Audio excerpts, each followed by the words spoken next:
자, 9주차 두 번째 시간 시작을 합니다. 구약 성경의 구성을 첫 시간에 좀 봤고요. 이제 두 번째 시간에는 이제 신약 성경의 구성을 좀 보여드리겠는데, 봅시다. 또 준비한 PT 파일을 보시면,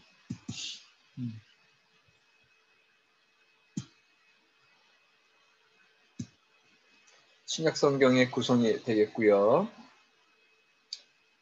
신약 성경은 사복음서, 그다음에 역사서, 바울서신, 공동서신, 그리고 계시록 이렇게 되어 있는데 신약 성경은 총 27권. 아까 이제 구약 성경은 더 두껍죠. 구약 성경이 39권이고 신약 성경이 27권이에요. 그러니까 이렇게 성경책 보면은 요 앞에가 이제 구약 성경이거든요. 신약 성경은 27권. 이렇게 구약 성경이 훨씬 두껍죠. 구약 성경이 39권, 신약 성경이 27권인데 신약 성경 구성은 사복음서. 그러니까는 아까도 구약 성경 5경, 모세 5경 5권, 창출 레민신이 중요한 것처럼 신약 성경은 요 사복음서가 중요해서 마태, 마가, 누가, 요한복음. 왜냐하면 마태, 마가, 누가, 요한복음이 곧 예수 그리스도에 대한 생애, 그분의 말씀에 대한 기록들이 쫙 나타나 있기 때문에, 그다음에 기독교에서 가장 중요한 두 사건, 십자가와 부활. 이것도 여러분들 많이 틀리셨는데 기독교에서 가장 중심의 사건은 십자가에 예수 그리스도 속죄의 피를 흘린 그 십자가 사건, 죽음의 사건, 그러나 3일 만에 부활하신 부활 사건. 그것이 이제 가장 중요한 건데 이 사복음서에 이제 그 사건이 다 기록이 되어 있고요. 그러고 나서 이제 역사서는 사실은 이제 신약 성경은 사도행전 한 권밖에 없어. 아까 구약 성경은 한 12권 있었잖아요. 역사서. 그러니까는 초대 교회에 예수 그리스도 이후에 제자들이 그 기독교의 복음을 어떻게 전파했나, 바울 사도가 또 어떻게 전파했나, 그 역사서가 쭉 펼쳐지고 있고, 그다음에 이제 초대교회 성경의 대부분을 이제 바울 사도가 쓰셨거든요. 그래서 바울 서신이 상당히 많은 13개까지 볼 수 있는데 바울 서신이 써 있고, 그다음에 일반 서신 내지는 공동 서신이라고 그래요. 일반 서신 내지는 공동 서신이 있고, 계시록이 있다. 그래서 요한계시록이 나오는데, 그래서 이제 마태복음으로부터 시작해서 요한계시록 끝나는 게 신약 성경이에요. 그래서 이제 더 자세히 보면 사복음서에는 이제 마태복음, 마가복음, 누가복음, 요한복음이 있다. 근데 요 마태, 마가, 누가, 요한복음 중에 제일 오래된 복음서는 사실은 마가복음이에요. 마가복음이 나오는데 바로 마가복음이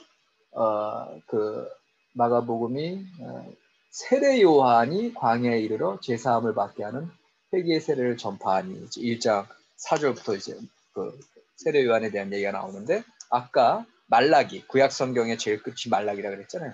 말라기 제일 끝이 4장인데 말라기 4장에 보라 여호와의 4장 5절인데 보라 여호와의 크고 두려운 날이 이르기 전에 내가 선지자 엘리야를 너에게 보내리니 해서 그 엘리야가 곧 세례 요한으로 이제 마가복음, 말라기와 마가복음이 이렇게 그 중간에 구약과 신약 중간사가 한 400년의 기간이 있는데 그 400년의 기간을 건너뛰어서 말라기에서 마가복음 이제 복음서와 만나고 있는 것을 볼 수 있어요. 구약과 신약을 하나로 보게 되는 거를 우리가 이제 알 수가 있고요. 근데 여러분들 그 한 가지 여러분들에게 말씀드리고 싶은 건 예수의 삶과 죽음, 예수의 말씀과 기적 사건, 그게 다 마태, 마가, 누가, 요한복음에 다 기록돼 있어. 그런데 왜 네 가지 복음서나 필요하냐? 또 중복되는 사건들도 있고 어떤 경우는 예수님의 그 기적 사건들 순서가 다르고 다 다른데 그럼에도 불구하고 마태, 마가, 누가, 요한복음은 예수 당시에 예수님의 사건과 말씀을 네 개의 다른 관점으로 쓴 거다, 그렇게 생각하시면 돼요. 네. 그러니까 여러분들이 지금 안군조 교수를 볼 때 여러분들 47명의 관점이 다 다른 것처럼 이분들도 당시에 예수님을 쫓아다니며 예수님의 말씀과 기적 사건을 볼 때 다른 관점들, 예를 들면 마태복음 같은 경우는 좀 유대인의 관점이 더 많고, 그다음에 이제 마가복음 같은 경우는 이제 제자들의 어떤 예수님을 따르는 제자들의 입장에서 이제 마가복음이 이제 많이 기록되고, 그다음 이제 누가복음 같은 경우는 이제 누가는 의사였어요. 그래서 예수님의 사건을 좀 더 이성적이고 역사적으로 이제 기록하려고 하는 거고, 요한복음 같은 경우는 상당히 지혜자, 그다음에 철학자, 어떤 추상적이면서도 어떤 신비한 하나님의 하늘의 비밀들, 이제 그런 관점에서도 요한복음 써주고, 그래서 예수 그리스도의 사건을 그렇게 다양하게 이제 보여주고 있는 책들이 마태복음, 마가복음, 누가복음, 요한복음 이 사복음서다. 어쨌든 신약성경의 중심, 핵심을 이루고 있고, 그다음에 역사서는 아까 얘기했듯이 예수님의 12 제자들, 그다음에 바울 사도들이 예수님 말씀을 어떻게 증거했는지, 사도행전에서 쭉 당시 이제 로마 시대 상황에서 처음에 이제 핍박을 받고 박해를 받고 그런 상황 속에서도 복음이 어떻게 증거됐는지 이걸 기록하고 있고요. 그 다음에가 이제 바울 서신이죠. 바울 서신에서 바울 사도가 처음에는 예수님을 픽박했던 사람이었는데 나중에 성령님의 어떤 인치심을 받는다 그러는데, 성령님을 통해서 born again 거듭난다고 하는 거죠. 세컨 두 번째 태어난다고 하는 의미인데, 그렇게 이제 두 번째 태어남으로 사울에서 바울, 핍박자 사울에서 이름까지 바울로 바뀌면서 복음자, 복음을 전하는 복음 전파자 바울로 바뀌면서, 바울이 이제 로마 교회에, 고린도 교회에, 갈라디아 교회에, 에베소 교회, 빌립보 교회, 골로새 교회, 데살로니가 교회, 그다음에 디모데라고 하는 사람, 또 디도라고 하는 사람, 빌레몬이라고 하는 사람에게 쓴 편지예요. 그래서 각 교회에 어떤 문제가 있으며 그 문제를 어떻게 해결할 것이며, 그 문제를 해결하는 데 있어서 예수 그리스도를 믿음으로 구원받는다고 하는 그런 중요한 초대 교회의 교리들을 쫙 이런 로마서, 고린도전후서, 갈라디아서, 에베소서, 빌립보서, 골로새서, 데살로니가전후서, 디모데전후서, 디도서, 빌레몬서 이런 걸 통해서 기독교의 기초를 닦았다. 교리를, 기독교의 기본적인 교리, 사상들을 닦으신 분이 이 바울 사도고, 이 바울 서신이 신약 성경의 또 대부분을 이루고 있다. 그리고 나서 이제 공동 서신은 바울 서신이 아닌 다른 분들이 쓰셨다는 거죠. 그래서 히브리서, 야고보서, 베드로전후서는 이제 예수님의 첫 번째 제자 베드로, 그 다음에 요한 1, 2, 3, 4, 1, 2, 3, 4, 그 다음에 요한계시록까지 보면 예수님의 제자 중에서 예수님의 사랑을 많이 받은 요한이라고 하는 제자의 이름으로 써졌고, 그다음에 유다서. 유다서는 예수님을 판 가룟 유다랑 상관없어. 당시에 예수라는 이름도 많고 유다라는 이름도 많고 요한이라는 이름도 많아. 분명히 이름이 많은데 특별히 이제 예수님의 제자 중에서 신실한 제자 가룟 유다 말고 다른 유다서가 하나 있고, 그 다음에 이제 종말에 대한 이제 요한계시록 말씀들 이렇게 기록되어 있습니다. 구약과 신약 성경의 구성을 이렇게 한번 쭉 살펴봤는데요. 여러분들에게 이제 한 가지 구약과 신약 성경을 관통할 수 있는 중요한 메시지는 뭐냐라고 하면, 저는 여러분들에게 구약은 하나님의 약속이다. 그 다음에 신약은 그 약속의 성취다. 그리고 그 약속의 중심에는 예수 그리스도가 있다. 이렇게 이제 얘기하고 싶어요. 왜냐하면 구약 성경이 왜 약속이냐 하면은 하나님이 사랑으로 이 세상을 창조하셨다 그랬죠. 그 다음에 또 아까 모세오경에서 보면은 세상을 창조했을 뿐만 아니라 하나님의 계약 백성을 창조했다 그랬잖아요.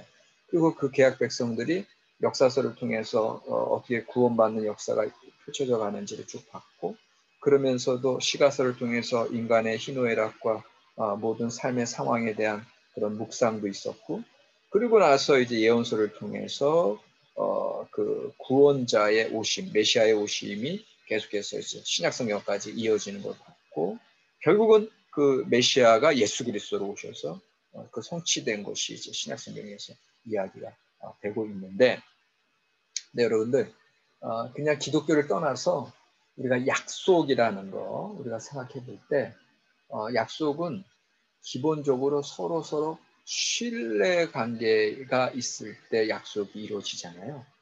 그런데 오늘날 여러분들 약속을 지키는 게 쉬워 어려워? 되게 어려워. 왜냐하면 약속을 지키려면 늘 다른 일들이 생기고 약속이 겹치고, 또 어떤 경우는 내가 그 약속을 지킴으로써 손해를 보는 경우도 생기고. 그러니까 그런 여러 가지 어려움들 중에서 그 약속을 잘 지킨다고 하는 것은 내가 한 말, 내 입으로 나간 말에 끝까지 책임을 진다는 거거든요. 그러니까 우리가 약속이라고 했을 때는 내 말을 언행일치, 내 말과 행동이 일치해야 된다는 것이 있고, 그 다음에 약속을 지켜야 된다고 하는 것은 내가 손해보는 일이 있어도 신뢰관계를 깨뜨리지 않기 위해서 노력하는 게 동반이 되는 거예요. 그런데 우리가 일반적으로 우리 일상생활에서 약속의 가장 대표적인 예는 결혼 약속이야. 결혼을 혼인식이라 그러지. 결혼식, 혼인식. 근데 그 혼인한다고 하는 건 한 남자와 한 여자가 만나서 약속을 하는 거야. 어떤 약속? 내가 당신의 아내로, 내가 당신의 남편으로 평생 함께 동행하겠습니다. 괴로움이 있거나 슬픈 일이 있거나 기쁜 일이 있거나 어떤 일이 있든지 간에 당신과 나는 이제 한 몸으로 묶인 한 가정을 이루고 어떠한 어려움이 있어도 그 가정을 끝까지 지키도록 약속합니다. 나의 순정, 나의 동정을 다 바쳐서 당신과 한 가정을 이룹니다. 그렇게 약속을 하는 거거든. 그러니까 혼인 예약식. 그것을 이제 그렇기 때문에 주례자가 많은 증인들, 그 증인은 어떤 증인이야? 결혼의 증인이야. 이 한 남자 한 여자가 만나서 평생 함께 하겠다고 하는 그런 혼인 서약식의 증인들이란 말이야. 그러니까 이건 약속이거든. 근데 약속을 잘 지키는 게 어렵죠. 왜 어려워? 살다 보면은 남자가 바람필 때가 있고, 살다 보면은 남자가 돈을 못 벌어올 때가 있고, 살다 보면은 여자가 바람필 때가 있고, 살다 보면은 그 서로 나쁜 성격들이 막 드러나고, 이런 사람인지 몰랐다. 대신 그 다음에 살다 보면 또 시월드의 어려움이 있고, 너무너무는 또 자녀들 낳는데 자녀들 속색이고 뭐 힘들면 또 자녀로 인해서 또 부부가 싸우게 되고, 너무너무 많은 문제가 있잖아요. 그래서 오늘날 이혼도 많고, 오늘날 아예 그런 꼴 보기 싫어서 결혼도 안 하고, 이제 그렇게 되잖아요. 근데, 구약 성경은 약속이라 그랬지? 신약 성경은 약속의 성취라 그랬지? 그 안에 예수 그리스도가 이제 중심에 있죠. 근데 저는 이제 구약을 전공하는 사람인데, 구약이 아까 얘기했던 출애굽을 함으로 모세가 출애굽한 백성을 시내산에서 하나님을 만남으로 하나님과 이스라엘 백성 사이에 모세가 중개자 역할로 하나님과 이스라엘을 계약 백성, 아까 계약 백성이라는 얘기를 했잖아요. 그 계약 백성이 말이 좀 계약이란 말이 어려운데 그냥 약속한 거야.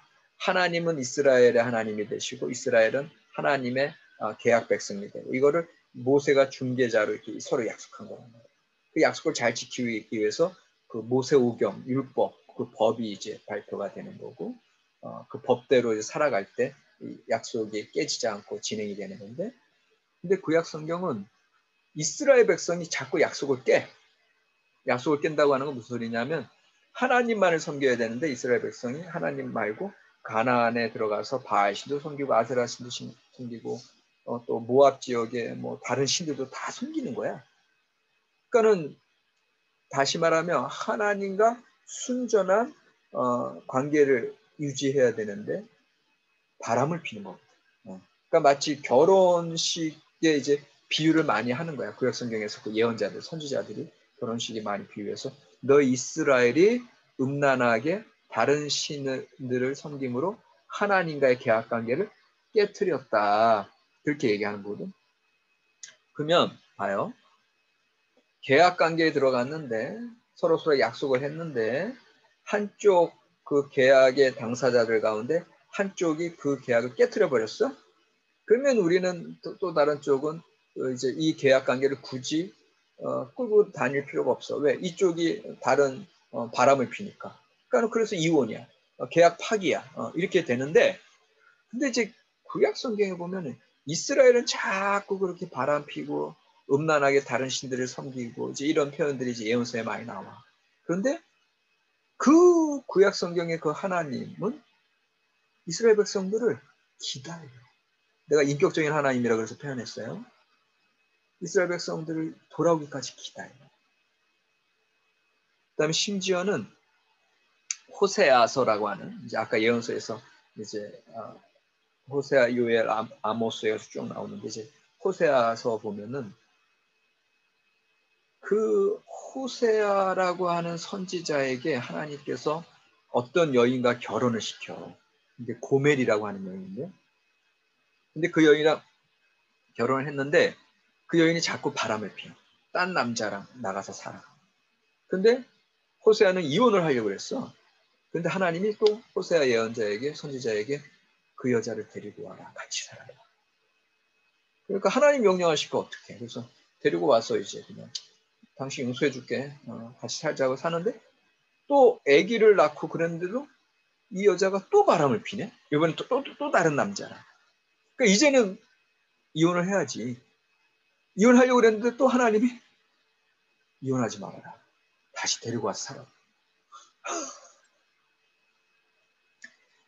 그렇게 이제 세 번인가, 그리고 세 번째는 또 다른 남자, 이따만 등치 있는 남자가 호세아 예언자가 찾아오니까 너 뭐야 하고 막 두들기고 그러면서도 오히려 자기 부인인데 이 여인을 제가 데려가겠는데 데려가려고는 당신 그러면 얼마 주면 되겠냐. 돈까지 치르면서. 도대체 이런 바보 같은 일이 어디 있어. 그런데 하나님이 호세아의 그 불행한 결혼 생활을 통해서 이스라엘 백성들에게 뭘 가르쳐 주시는 거예요? 너 이스라엘 백성이 이 호세아의 부인처럼 자꾸 다른 신들에게 바람을 피웠다. 그러나 나는 너희를 버리지 않는다. 그럼에도 불구하고 나는 너희를 버리지 않는다. 너희가 돌아오는 걸 기다리고 너희가 돌아오지 않으면 내가 속전을 치르고서라도 돈을 주고서라도 너희를 다시 나의 아내로 맞는다. 다시 너희가 돌아오면 그 계약 관계를 나는 유지한다. 이게 이제 포기하지 않는 사랑이에요. 네. 하나님의 포기하지 않는 사랑. 그래서 사실은 이 계약이라는 말이 율법적으로 법적으로 들리지만 사실은 구약 성경에서는 이게 사랑이에요. 사랑. 무슨 사랑? 끝까지 포기하지 않는 사랑. 너는 나를 버리고 배신하고 떠나간다 할지라도 나는 네가 너랑 처음 만난 그 사랑, 그 사랑에서 나는 변함이 없다. 네가 어떻게 변하든 배신하든 나는 끝까지 너를 기다리고 너를 용납한다, 용서한다.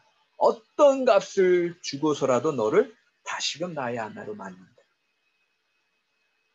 이게 하나님의 사랑이야. 그러니까는 지난번에 우리가 이제 창조에 대한 거 얘기했잖아. 이 세상을 왜 창조했느냐? 사랑 자체가 창조의 능력이 있다 그랬어요. 그게 하나 중요한 거고 오늘 우리가 얘기하는 건 그 하나님께서 그 사랑으로 이제 결혼 관계, 계약 관계에 들어간 이스라엘 백성, 그다음에 우리 하나님의 백성들, 하나님의 자녀들, 이 자녀들이 죄를 짓고 하나님을 떠나가고 다른 신들 이 세상으로 간다 할지라도 기다리셔. 돌아올 때까지. 그게 이제 돌아온다. 회개. 이것도 시험에 나왔지. 회개해서 돌아오기만 하면 받아주셔. 이게 그러니까 참 이해가 안 되지. 잘못했고 당장 이혼하고 당장 때려치고 우리 인간적으로는 그래. 근데 하나님은 안 그래. 그래서 사랑의 하나님. 끝까지 사랑하죠. 내가 반성하고 회개하고 뉘우쳐서 돌아오기까지 기다리시대요. 이게 기독교에서 얘기하는 하나님의 사랑의 본질이에요. 그 사랑의 내용이 예수 그리스도 안에서 드러난 거예요. 다시 말하면 구약 성경에서 그 하나님이 포기하지 않는 계약 관계를 끝까지 붙드는 하나님의 포기하지 않는 사랑을 이제 이미 보여주셨고, 그러나 이스라엘은 결국은 이스라엘 왕국이 멸망하거든요. 바벨론에 의해서. 그러니까는 이들은 하나님이 우리를 포기하셨나? 아니, 포기 안 하셨어요. 지금 중간 시대 400년 건너서 이제 신약 시대에 이르러서 결국은 하나님께서 예수님, 하나님의 아들, 독생자 예수님을 보내면서까지 인류의 모든 죄를 십자가에 달려 돌아 값을 치르신 거예요. 하나님의 아들의 피를 통해서 값을 치름으로 이제는 그 예수를 믿기만 하면 다시금 하나님으로부터 떨어진, 지금 하나님과 인류는 그런 죄악으로 인해서 결국은 이제 갈라져 있었는데 예수 그리스도의 십자가의 죽음으로 그 갈라져 있던 그 죄값을 치른 거지. 예, 치러서 그러므로 3일 만에 부활하심으로 다시 생명으로 예수 그리스도를 믿는 자는 영원한 생명을 얻는다. 이제 부활이거든요. 그래서 그 예수 그리스도를 믿음으로 우리가 예수 그리스도를 통해서 저의 죄 부족하지만 죄인이지만 예수님의 공로를 의지하여 하나님 믿습니다. 고백할 때 하나님께서 받아주심으로 다시 그 하나님의 풍성한 사랑 가운데에서 살게 되는 거. 이게 이제 기독교 교리의 핵심인 거예요. 네. 그래서 그런 기독교 교리의 핵심이 나오기 위해서 구약부터 그 계약 사상이 나오는 거고, 그러나 이스라엘 백성은 자꾸 우리 인간들은 그 하나님의 놀라운 사랑으로부터 자꾸 한눈 팔고 딴 데로 이제 떨어지고 죄악으로 떨어지고 결국은 하나님이 구약 시대 때 예언자들을 보내고 말씀을 보내고 지혜자들을 보내고 그래도 이들이 돌아오질 않을 때 한계가 있을 때 결국은 하나님의 아들을 직접 보내심으로 하나님 아들 통해서 공적으로 구원을 이루셨다. 사랑을 이루셨다. 이제 거기에 이제 구약과 신약 성경 가운데 펼쳐진 하나님의 러브 스토리인데 그래서 이게 왜 베스트셀러냐? 그만큼 우리 인간에게 부족한 부분들을 우리에게 깨우쳐 주는 거예요. 우리에게 부족한 부분은 뭐예요? 아까 얘기했던 우리에게 사랑이 부족해. 그리고 우리에게는 그냥 금방 포기해. 그러나 진짜 우리 가정을 이루는 거 그거는 포기하지 않는 사랑이에요. 그러니까 우리 인간들이 사랑이 많이 부족해. 미워하고 또 나에게 손해가 되면은 나는 당장 끝나. 관계가 끊어졌거든. 그런데 제가 관계성을 계속 얘기했잖아요. 학기 초부터. 관계성을 유지하는데 제일 중요한 건 포기하지 않는 사랑이에요. 용서하는 사랑이에요. 우리 인간관계에서 정말 중요한 건 모든 인간은 다 죄인이야. 이기적이야. 욕심꾸러기야. 서로 싸워.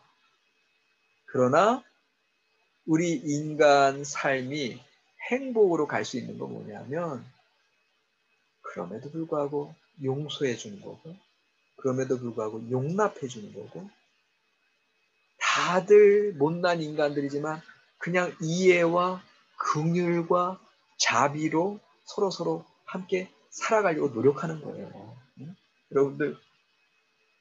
여러분들 가정도 봐봐. 엄마 아빠 늘 싸우시고 티격태격 하시면서도 내가 이 인간이랑 왜 결혼했나 이러면서도 그냥 내가 자식 새끼들 때문에 참으면서 살지. 그게 이제 가정인 거고 그게 우리 인간사야. 여러분들 직장 생활하면 직장 상사들 여러분들 이제 원장님 뭐지 여러 선배 선생님들이 이제 직장 유치원 이제 직장 생활하면은 이게 마음에 안 들어 사람들은 서로 그런데 그냥 이해해주고 살아가는 거야. 그리고 아 오죽하면 그러겠냐 하면서 그냥 용납하고 사는 거야.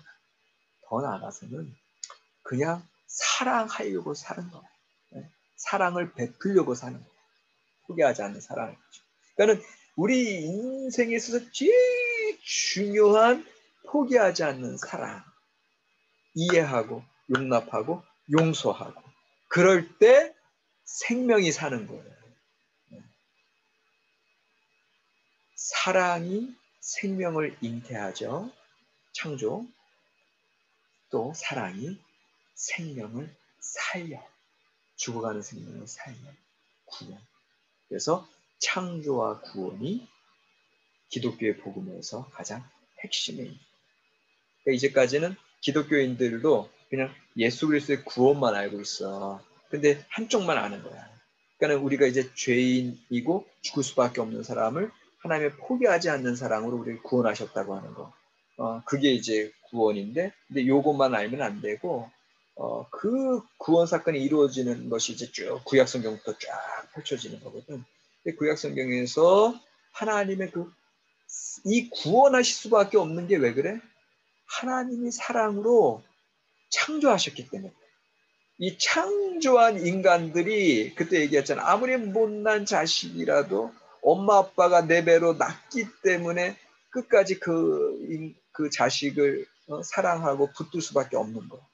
그런데 인간 부모는 버릴 수 있어도 그리고 인간 부부는 이혼할 수 있어도 하나님은 그 자식을 버리지 않아. 하나님은 그 계약 관계에 당신의 사랑하는 그 이스라엘 백성을 사랑하는 자녀들과 이혼하지 않으시고 끝까지 붙드시고 이게 하나님의 사랑. 네. 그래서 God is love. 하나님은 사랑이시다. 이 말씀이 이제 기독교 복음의 가장 핵심의 복음이고 그 핵심의 복음의 그 사랑의 하나님의 그 성격, 그 사랑의 하나님이 가장 핵심적인 성격이야. 핵심적인 성격인데 그 사랑의 하나님이 하신 사역이 창조와 구원이다. 이렇게 여러분들 정리하시면 구약성경, 신약성경을 하나로 딱 볼 수가 있는 거고 그 사랑의 사건의 핵심에 이제 예수 그리스도의 십자가와 부활이 그래서 예수 그리스도의 십자가를 통해서 포기하지 않는 사랑을 드러내신 거고 왜? 하나님의 아들까지도 희생하면서까지도 이혼하지 않는 거니까. 그 사랑을 포기하지 않는 겁니다. 그 못난 자식들, 이 인류를 붙드신다는 거고. 그리고 부활은 새로운 창조예요. 하나님의 그 창조가 죄로 인해서 이제 죄악으로 떨어졌는데 다시금 그 포기하지 않는 십자가 희생적인 사랑으로 그 3일 만에 부활, 새로운 생명으로 다시금 태어난다고 하는 거. 그래서 이 부활이라고 하는 건 새로운 창조다. 이런 개념으로 여러분 이해하시면 되는 거죠. 창조와 구원, 하나님의 놀라운 사역이시고 그 안에 사랑이 있다. 그걸 이제 기억하시면 되겠습니다. 그래서 오늘 교과서는 우리가 못 봤는데 여러분들 교과서 좀 여러분들 나름대로 쭉 보시고 그래서 오늘 이제 두 번째 시간 여기까지 하겠습니다. 과제는 이제 구약과 신약을 제가 한마디로 하나님의 포기하지 않는 사랑이다 이렇게 이제 요약을 드렸어요. 그 하나님의 포기하지 않는 사랑을 여러분들 이제 여러분들 들었는데 이제까지 내가 알고 있던 기독교와는 좀 어떤 차이가 있었는지 오늘 이제 새롭게 들은 얘기니까 그거를 간단하게 써주면 좋겠습니다. 자, 여러분들 수고하셨습니다.